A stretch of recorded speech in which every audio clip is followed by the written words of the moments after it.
dahil sa kulang ang galing at talino, kundi dahil ang tadhana ay sadyang mapagbiro. Parang sipa ng internet. Kapag kailangan na kailangan mo, saka nawawala. May mga araw na ang paaralan ay parang napakalayo. Hindi sa distansyang lalakarin yung daan na semento, kundi sa posibilidad. Nararating ko pa kaya? Kapag ang matrikula ay isa ng malaking katulungan, ang mga susunod na bukas ay wala nang kasiguraduhan. Ngunit sa kabila ng lahat, patuloy akong nangangarap. Nangangarap ako ng isang silid-aralang puno ng tawanan, ng mga leksyong humubog sa aking katauhan. Yung tawanan na sana dahil sa magagandang alaala. Hindi yung dahil ako yung maling nakasagot sa recitation. Nangangarap ako ng isang hinaharap na halong tumindig at nang may dangal at sigaw na ako ay nagtagumpay.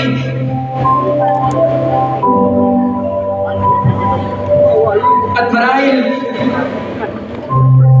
ang tanging kailangan ko lang ay mabigyan ng pagkakataon.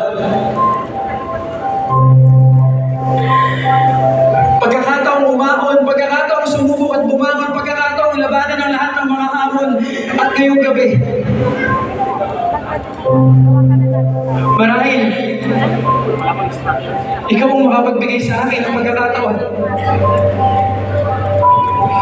Dahil kung kaming mga kabataan ang pag-asa ng bayan, marahil kayo ang mga pag-asa naming mga kabataan. At balang araw, dahil sa pagkakataong binigay ninyo, ang aming mga kwento ay hindi na magiging kung bibigyan nyo lamang kami ng pagkakataon. Bagkus, salamat. At binigyan nyo kami ng pagkakataon.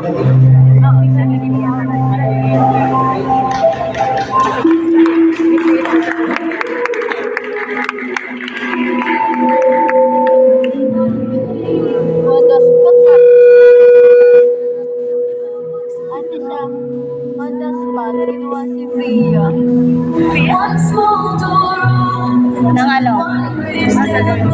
Okay lang. Kaya ni Priya yan, magaling naman. Teacher naman eh. Kinuha siya ng ano?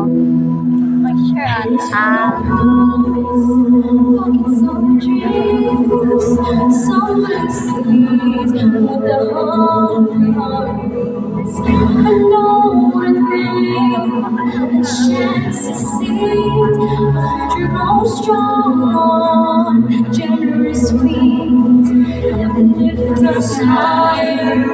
Call us by name. One table, one shared flame. We rise together. We rise from hearts under open skies.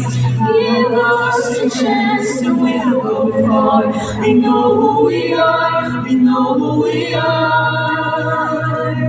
We rise together, we rise from open heads and hopeful eyes. A brighter tomorrow starts today. And everything becomes a sing.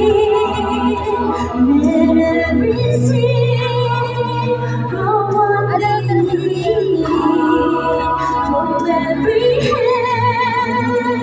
from every land, we build our future hand in hand.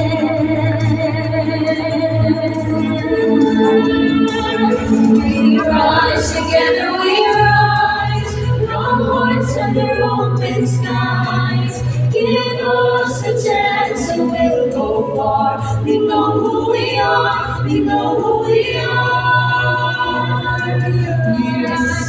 We rise with open hands and hopeful eyes. A brighter tomorrow starts.